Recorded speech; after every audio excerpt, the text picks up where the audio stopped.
And we are off to the races with Mr. Joe Biden announcing he is running for president, which we all knew. And Donald Trump had an epic greeting for Mr. Sleepy Joe, as he calls him. Welcome to the race, Sleepy Joe. I only hope you have the intelligence, long in doubt, to wage a successful primary campaign. It will be nasty. You'll be dealing with people who truly have some very sick and demented ideas, but if you make it, I will see you at the starting gate. I think we all must recognize, left, right, center, top, down, religious, whatever, that Donald Trump is a troll. Sleepy Joe. Oh my God, that was wow. Okay, we knew this was going to happen. Trump was going to brand Joe Biden. I thought he was going to go with Creepy Joe, but Sleepy Joe is interesting. He's making already. He's branded him, and this is gonna this technique that Donald Trump does of branding his opponents is effective. So there's a few things we should go over. We have the official announcement from Joe Biden, and if you haven't seen the video, I'm not going to play it because that's long and winded and nonsensical. Not nonsensical to play it. It's Joe Biden's announcement speech. Excuse me. But he talks about Charlottesville, and he brings up the very fine people or whatever both sides thing. And it actually terrifies me, the way Joe Biden is approaching this campaign, because it shows that he is out of touch with actual Americans. And once again, we are seeing the Democrats pony up, play up to the activist base. Dude, I gotta say this, man. My friends don't know what Charlottesville is. You need them to vote for you, Joe. And they don't know what the you're talking about. They really don't. I'm not exaggerating. I'm going to see Endgame later, okay? It's Avengers Day. I'm really excited. My friends, what's Charlottesville? Did you hear about the Trump very fine people thing? No, what is that? They don't know what you're talking about. They want to hear things that are simple, like, hey, we're going to figure out a way to help pay down your student loan debt.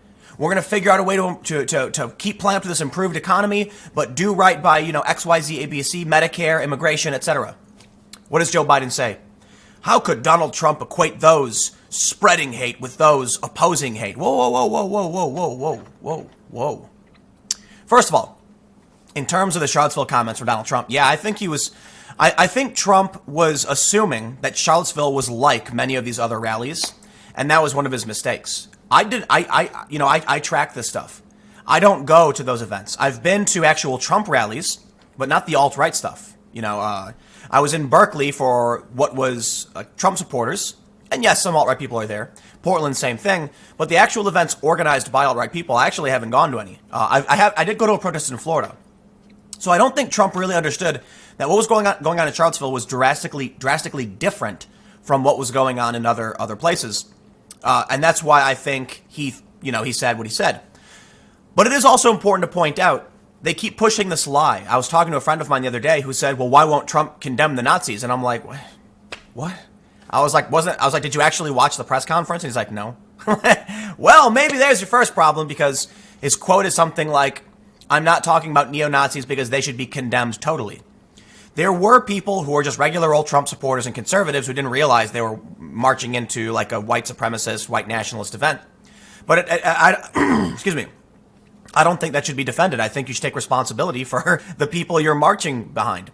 And Charlottesville was a very, very contentious moment, very, very heated, and a moment of pure escalation between the street battles. The reason I bring it up, though, is because Joe Biden talks about it. And it's really fascinating that Joe Biden's strategy is to channel this woke energy, right? I don't want to get into a big debate about Charlottesville. It was a while ago, and you get the point. But Joe Biden says that, Trump equated those spreading hate with those trying to stop it. That's really interesting, Joe. First of all, Joe has been accused of being a sexist, misogynist. He's called Creepy Uncle Joe. But he's very regularly accused of being racist, because he has, not even that long ago, in the past 10 years, he said racist things. Now look, I'm not one to dig up Joe Biden's past and point the finger at him. A lot of people were more racist back in the day, and people improve. Excuse me. Early morning, huh? But let's see what we got here. 538 has an article, how Joe Biden could win the Democratic nomination. And I actually don't entirely care so much about whether or not he will or he won't. Just that, quick, here you go. The press is out. 538's doing their forecast models. They've got one poll showing Sanders is ahead of Biden, but Biden is the front runner. Before we get into the Biden being racist and all that jazz, the reason this is important is because Bernie or bust voters on my main channel, I highlighted this a couple days ago. 20%, according to Emerson, of Bernie supporters today would rather vote for Trump. If Biden gets the nomination, Bernie voters, 20%, will vote for Donald Trump. Because I think what I pointed out in the beginning about, Biden trying to channel this woke energy, it's a mistake. These people don't know what you're talking about, dude. You are on Twitter. The best advice I've seen so far, I believe, I can't remember who it was from. It maybe came from like Brian Stelter or something. Ignore the blue check marks. Ignore them. But he's not doing that. He's going on Twitter. He's doing this announcement and going, Charlottesville. People don't know what you're talking about. And I mean that sincerely. Why would 20% of Bernie voters in an Emerson poll say they would vote for Trump? Because they care about manufacturing. They care about immigration and healthcare. Okay? And I'm not saying Trump is good on healthcare. I actually don't think he is.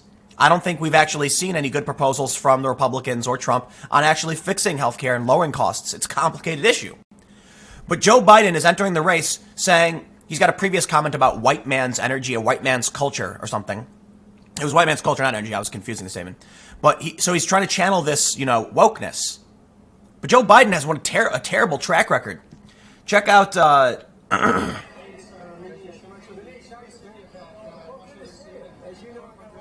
All right, this is very quiet, but I'll just show you this. This video was uploaded in 2006. It still exists today. And Joe Biden says you can't go to a 7-Eleven or Dunkin' Donuts unless you have a slight Indian accent, and laughs. It's like, haha. Right. Listen, I don't care that Joe Biden said this. I really, really don't.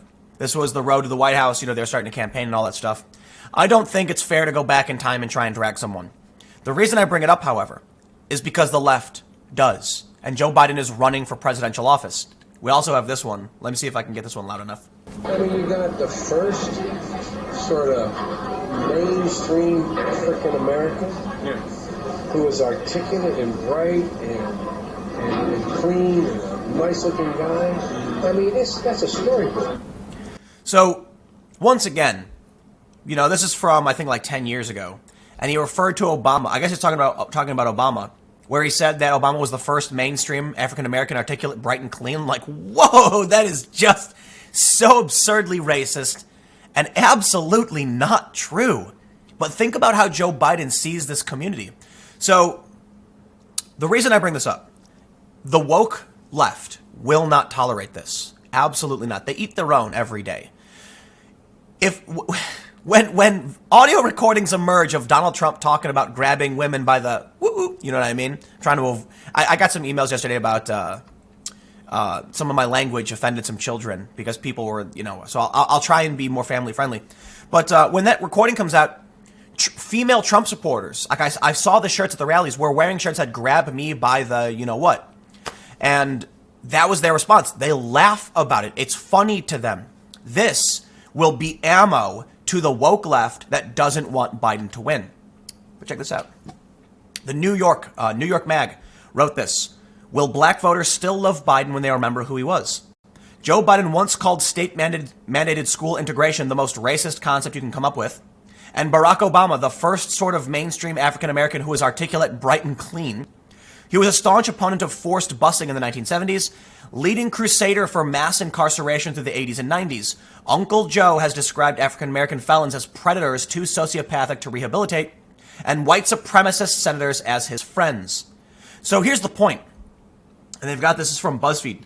If Joe Biden wants to drag Trump over his comments on Charlottesville, what the ever-living does he think is going to happen to him? Look at this. This is from BuzzFeed in February. Joe Biden once spoke at a Strom Thurmond's memorial service. How do people feel about that? Nearly 20 years ago, Biden eulogized Strom Thurmond, who began his long political career as a segregationist. Some South Carolina Democrats still say it's a good thing, but politics has changed a lot. So again, it's stupid to go back in time and drag Joe Biden over comments he made a long, long time ago. We understand that, and that's the problem. Whatever this faction is on the left, they don't. So you've got an article from New York Mag in March where they're actually dragging Biden over this. New York Mag is pretty left-leaning. Here's the thing. I was talking to this dude yesterday. We did an interview, and he pointed out, as well as some others, you look at my channel and they're like, that's not on the left, that's conservative. It's like, it's really interesting. Two things. Subject matter does not determine my political leanings.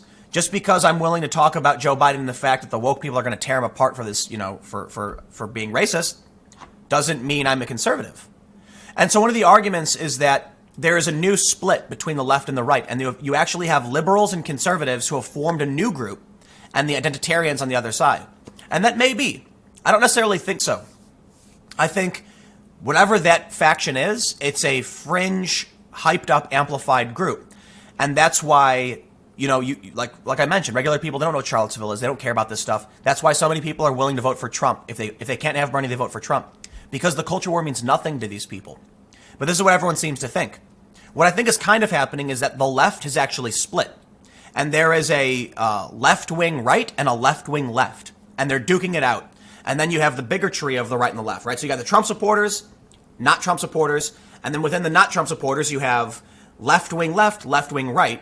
And I would probably fall in the left wing, but toward the right. Like I'm center left, right? So it's fairly obvious. And so in this battle, you've got the moderate left-wing type individuals who have always been left people like me, pointing to the far left saying, you guys are nuts, you're destroying everything. And they're looking at me, and when they look in that direction, they see the right. It's like that meme where anyone to the right of Stalin is right wing. That's what they're seeing. They're extremely active on Twitter. Twitter does not represent the United States. It is overrepresentative of women and Democrats. But people like Joe Biden see that and they think that's what I need. Man, I gotta say, the AFL-CIO president came out again the other day denouncing the Green New Deal. So who are you representing? Unfortunately, for someone like Joe Biden, I don't think the left is going to be able to win at all. At all. I'll tell you what. I would consider voting for Biden. I would. Because he's kind of just like a middle-of-the-road, meh kind of guy. So it's like, I'd consider it. I don't think I probably would. I'm probably going to vote for Yang. I'd probably write him in, too. And therein lies the big problem. Because I'll be straight up. I've watched Andrew Yang give speeches. I got to say this again because, wow, it's really amazing. Andrew Yang on Ben Shapiro's Sunday Special was so amazing. Because it was Tulsi Gabbard on Joe Rogan as well. I respect that too. I don't want to make sure I miss that because it sounds like a real conversation, not these canned trash responses like Joe Biden puts out about Charlottesville. No. Andrew Yang has real answers, real thoughts. They're not always pretty. And they're not always right. And Ben Shapiro pushed back on some of those, and I was like, that's fantastic. And Andrew Yang was like, yeah. And they had a conversation, and I'm like, that's what we need. Someone who's willing to sit down and just be like, left, right, center, whatever, we got to have a conversation. And so I like Yang. Here's the problem for the Democrats. Yang probably won't get the nomination. I'm not trying to be a dick. It's just, his chances of winning are low. I think he's going to be this cycle's Bernie Sanders. He's going to be really, really popular. He's going to become really prominent, and they're not going to give it to him. It's going to go to Biden. But I'll say this. No matter who wins the Democratic nomination, I probably will write in Andrew Yang. And I'll tell you, and I'll say this too, just like, full disclosure, I supported him. It's not necessarily because I agree with his policies. I actually don't agree with a lot of them. I'm not a big fan of UBI at all. And as much as he's really pushed that as like one of his core like selling points, I think you can't overlook his actual policy positions. Not all perfect. But my God, on his website, he's got all of these huge things. I don't expect you to like Yang. I don't expect you to vote for him. Some of you probably will. I think Yang and Gabbard are some of the only like real people who are running today. The issue is that what I recognize in myself, I am unwilling to vote for basically anybody else. What do you think's going to happen? I will probably write in Yang, right? Bernie voters would rather have Trump than any other Democrat. How can the Democrats win when the base is fractured so much? I don't care what they say about me when they say Tim Pool's conservative or right. It doesn't even matter. That just shows that we're in a civil war. Not the conservatives. It shows the Democrat side, the left, is in a civil war. They're going to call me a right-winger. I'm going to call them far left. I recognize my place in this civil war happening among the left. I'm going to support a Democrat. They're going to support a Democrat. And we're both going to accuse each other of destroying the left. It doesn't matter who's right. All that matters is that neither one of us is willing to concede our principles to each other.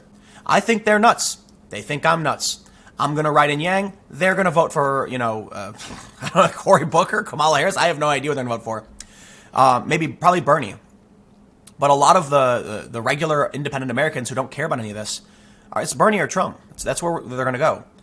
If the Democrats can't convince someone like me to vote for their nominee, there's no coalition, as I've said over and over again. That means, I got to be honest, I don't care if it's Biden or Bernie. I'm probably going to write in Yang or Tulsi. And again, and for the people who are curious, Tulsi, it's because of the war thing. It's because she's really, really principled. And I respect that. But Yang is my main choice. Because of that, whether you care about Yang, whether you don't, that's not the point. By all means, don't like the guy. By all means, comment below and tell me you don't like him, or comment about why you do like him. The point is, they will not get me to vote for their person, and they will not get the left to vote for Yang. It won't happen. What's going to happen in the end? Joe Biden, I think, will probably get the nomination. Maybe. I mean, Hillary Clinton. I think Hillary Clinton's probably not going to run at this point. She might, but I think it's mostly, we'll see. But with Biden in the race, he's their mainstream corporate candidate. Former Obama VP. I think he's gonna take the nomination. He's leading a lot of the polls. The polls are all wrong. We'll see what happens.